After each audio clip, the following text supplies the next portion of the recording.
কেমন লাগছে? গোপালগঞ্জের নবাব আছে? কুরবানির জন্য নবাব আছে? এটা হচ্ছে গোপালগঞ্জের নবাব, আমার খুব শখের গরু। বাড়ির কাজ না করে গরুটা আমি কিনছিলাম, এবার কোরবানিতে বিক্রি করে আশা করি বাড়ির কাজটা কমপ্লিট করব।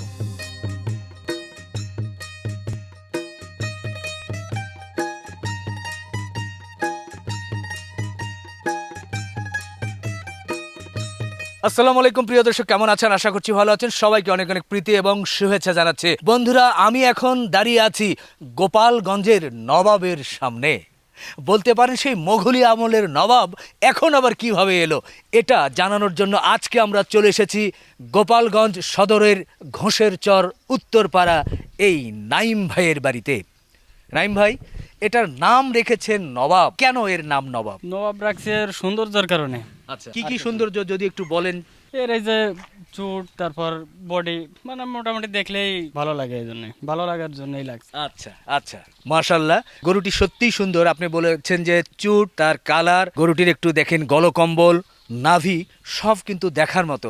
আর ভাই খুব সুন্দর করে সাজিয়েছেন, মাথায় কি সুন্দর দেখা যাচ্ছে যে এটাকে মালা পরিয়েছেন। এগুলো করার পেছনে মানে কি জন্য চিন্তা করে করেছেন? এমনিতে সুন্দর আছে, তারপর আর একটু সুন্দর দেখা যাবে এই জন্য, যাতে নবাব নবাব মনে হয়। নবাবে একটা ভাব আছে ওর মাঝে। আচ্ছা নাইম ভাই, এই যে বড় গরুটা আপনি লালন পালন করছেন, এটা কি জাতের গরু একটু বলতে পারবেন? এটা হচ্ছে শাহিওয়াল জাতের। আচ্ছা, এটার বয়স কেমন হয়েছে? এটার বয়স আছে বর্তমান 6 দাঁত। ওজন কতটুকু হয়েছে? ওজন এটা আমাদের তো আসলে স্কেল করা নাই, তারপরও আনুমানিক 750 থেকে 800 কেজির মধ্যে হবে। আচ্ছা, আনুমানিক। জি। হ্যাঁ? এমনিতেই কখনো ফিতা বা অন্য কোনো কিছু দিয়ে মাপ দিয়েছিলেন? না, ফিতা দিয়ে মাপ দিছি আমি। আচ্ছা তাতে প্রায় 1.5 মাস আগে 740 কেজির মতো ছিল ফিতার মাপে। এই গরুটাকে আপনারা কি খাওয়াতেন? এটা খাওয়াচ্ছি ভুট্টা, তারপর গমের ভুসি, বুটের ভুসি, ছোলার ভুসি, এগুলো ঘাস? খড় আছে, নেপিয়ার ঘাস আছে আমার। নিজস্ব ঘাস আছে? জি। কতটুকু ঘাস করেছেন? এটা প্রায় 1 বিঘের মতো ঘাস আছে। মাশাআল্লাহ, গরুর সৌন্দর্যের বর্ণনা দিয়ে শেষ করার মতো নয়, তারপরে একটু জানতে চাই এই গরুটা আপনার খামারে বা আপনার কাছে কতদিন? আমার কাছে এই যে 11 মাসের মতো, 11 মাস চলে আর কি। গত কোরবানির 10 দিন পরে কিনা আমার। আচ্ছা, কিনে আপনি তারপর লালন পালন করেছেন, জি। বড় করেছেন। জি। আচ্ছা, আপনার কি কোনো অভিজ্ঞতা ছিল এর আগে যে এই ধরনের বড় বড় গরু আগেও লালন পালন করতেন, তারই ধারাবাহিকতায় এবারও? না, বড় গরু আমি পালন করি নাই, কিন্তু ছোট গরু পালন করছি। আচ্ছা। কিন্তু এই গরুটা আমার খুব পছন্দ হয়েছিল, আমি কিনে নিয়ে এসেছি সৌন্দর্যের কারণে। আচ্ছা আচ্ছা, আপনি সৌন্দর্যের কারণে কিনে নিয়ে আসছিলেন। আপনি ব্যক্তিগতভাবে কি করেন? ছোট একটা কম্পিউটার দোকান আছে, মানে যে গেঞ্জি, মক প্রিন্ট, ক্রেস্ট, এগুলোর প্রিন্টিং এর। বিয়ে শাদী করেছেন? জি। ছেলে মেয়ে? আছে, মেয়ে আছে 3 জন। আচ্ছা, এই গরু লালন পালন কি আপনি করতেন নাকি ভাবি না কে করতো? না, এটা আমি করি, আর আমি যে সময় দোকানে থাকি আমার মা আছে, উনি খাবার দাবার দেয়, দিনের বেলা উনি দেখাশোনা করে। আচ্ছা, গরু তো দেখছি খুব শান্ত, কাউকে কখনো ভয় দেখায় না? জি, এই খুবই শান্ত। শান্ত না? আমরা মোটামুটি গরু সম্পর্কে বর্ণনা দিয়েছি, নিশ্চয় দর্শকরা আমাদের ক্যামেরার মাধ্যমে দেখছে, বেশি বর্ণনা দিতে হবে না, নিশ্চয় সবাই বুঝে ফেলছে। ও ওরে বলছি শান্ত, ওই জন্য আমার একটু গুতা দিয়ে বললো যে না, এটা গোতা না, এমনি আর কি আপনার একটু দিকে ভয় দেখাইলো বা আদর করলো মনে হয় না? নবাব তো মাঝে মধ্যে যদি একটু আদর যদি না করে, না করে, একটু রাগ তো থাকতেই পারে, থাকতেই পারে, একেবারে তো। থাকতেই পারে, থাকতেই পারে। এবার যদি ইনশাল্লাহ কোরবানি উপলক্ষে আপনার বিক্রি হয়ে যায়, পরবর্তীতে এই ধরনের গরু কি আবার লালন পালন করার চিন্তা আছে? হ্যাঁ, যদি মানে গরু হিসাবে যদি আমি ন্যায্য দাম পাই, তাহলে সামনের দিকে আবার সুন্দর কিছু পালন করার ইচ্ছা আছে। টাকা পয়সা দিয়ে কি করার চিন্তা ভাবনা আছে? এটা আমার মানে গতবার বাড়ির মানে ছাদ দেওয়ার চিন্তা ভাবনা ছিল, কিন্তু গরুটা পছন্দ, ওই টাকা দিয়ে আমি গরু কিনে নিয়ে আসি। আচ্ছা, তা এবারে গরু বিক্রি করে বাড়িটা কমপ্লিট করব। মানে বাড়ি না করে আপনি গরু কিনেছেন, তখন কেউ কিছু বলেনি আপনাকে বাড়ির লোকজন? না না, গরু সবারই পছন্দ হয়েছে। আচ্ছা, পছন্দের কারণে কেউ কিছু বলেনি। তো গরু কি আমরা কি একটু বাড়িতে নিয়ে যেতে পারবো? হ্যাঁ, যাবে হ্যাঁ? যাবে। চলেন তো নিয়ে যাই দেখি।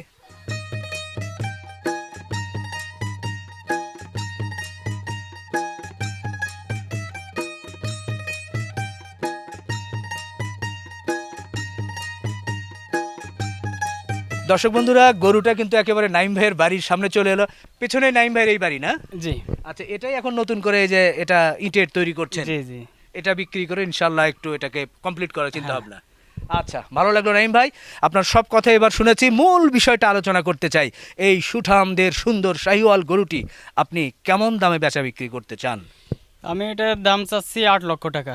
এটা আলোচনা সাপেক্ষে একটু কম বেশি যা হয় দেওয়া যাবে। আপনার চাওয়া দাম 8 লক্ষ। এরপরে কি কথা বলার সুযোগ আছে? জি আছে। হ্যাঁ, যে কোনো আছে, এটা যার পছন্দ হবে, হ্যাঁ। যার কেনার ইচ্ছুক সে বাড়ি আসবে, এসে সরাসরি দেখে হ্যাঁ। আসলে এটা না দেখলে বুঝবে না যে কি রকমের। যারা ওই যে 10 লাখ 15 লক্ষ টাকায় সাহিওয়াল গরু কিনে কোরবানি দেয়, আশা করি তারা যদি এসে দেখলে বুঝতে পারবে যে তারা ঠকবে না। বাহ, আমার এই গরু দেখে খুব খুশি হলাম নাইম ভাই। নিশ্চয় দর্শক, ওনার চাওয়া দাম এটি, আপনারা এসে অবশ্যই নিজের চোখে দেখে তারপরে দরদাম করে ভাইয়ের গরুটি নেবেন। বিশেষ করে ভালো লেগেছে, একজন প্রান্তিক খামারি, ওনার একটা স্বপ্ন এই গরুটাকে নিয়ে। তো ওনার স্বপ্ন যাতে শুধু স্বপ্নই না থাকে, স্বপ্নটা যাতে বাস্তবে রূপ নেয়, সেজন্য কিন্তু আপনারা সহযোগিতা করতে পারেন। বন্ধুরা ভালো থাকবেন, সুস্থ থাকবেন, সুন্দর থাকবেন। শেষ করব তার আগে আমি একটু গরুটাকে ধরে রশি নিয়ে একটু সামনে যেতে চাই। আসেন। নবাব দেখেন, নবাব কি শান্ত যে আমার সাথে ও চলে যাচ্ছে। ভিডিও শেষ কিন্তু দেখেন কি সুন্দর খাবারের আয়োজন করেছে। সত্যি এই যে আন্তরিকতা, যেটা ভুলবার নয়। গ্রামীণ পরিবেশে গাছের নিচে পেছনে নবাব লেখা এই টেবিল চেয়ারে আমরা বসেছি খাবার খেতে। তো ভাই খাবার দেন, বিসমিল্লাহ করে শুরু করি। এখানে আজকে আমরা যে আইটেমগুলো দেখছি, খুব সুন্দর ডাল, আবার যদি বলি যে ওখানে ডিম ভুনা করা হয়েছে, এটা গরুর গোশত তো মনে হয় না ভাই? আচ্ছা, বাহ বাহ বাহ, ভালো লাগছে। একটু জানতেই চাই নাইম ভাই, এটা রান্না কে করেছে? আমার মা নিজের হাতে করছে। বাহ, মায়ের হাতে রান্না ভাই, কি বলবো ভাই। হ্যাঁ জি, আমরা একটু ভালো লাগলো নাইম ভাইয়ের সঙ্গে কথা বলে। এবার একটু খাবার শুরু করি ভাই, অল্প অল্প করে দেন। হ্যাঁ, দেন ডাল। এটা কিসের ডাল নাইম ভাই? এটা মুসুরির ডাল। মসুরির ডাল, ঘন ডাল, জি। তাই না? বাহ, ওকে ওকে, ধন্যবাদ ধন্যবাদ। এরপরে আবার দেন, যা দিচ্ছে। আসছি যেহেতু, হ্যাঁ ওকে, দেন আলু দেন 1 পিস। আপনি তো দেখি, হ্যাঁ ওকে 2 পিস।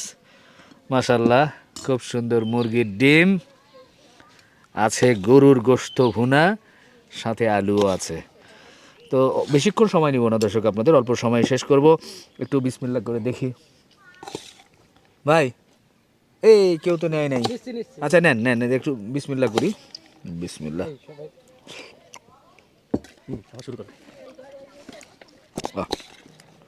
সবগুলো রান্নার আমি একটু একটু করে টেস্ট করলাম, আলহামদুলিল্লাহ খুব ভালো হয়েছে।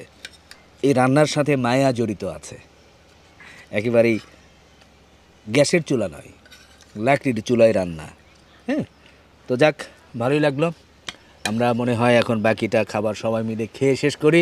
আপনারা অপেক্ষায় থাকুন, ইনশাল্লাহ আপনাদের সঙ্গেও আবার নতুন কোনো জায়গায় দেখা হবে, কথা হবে।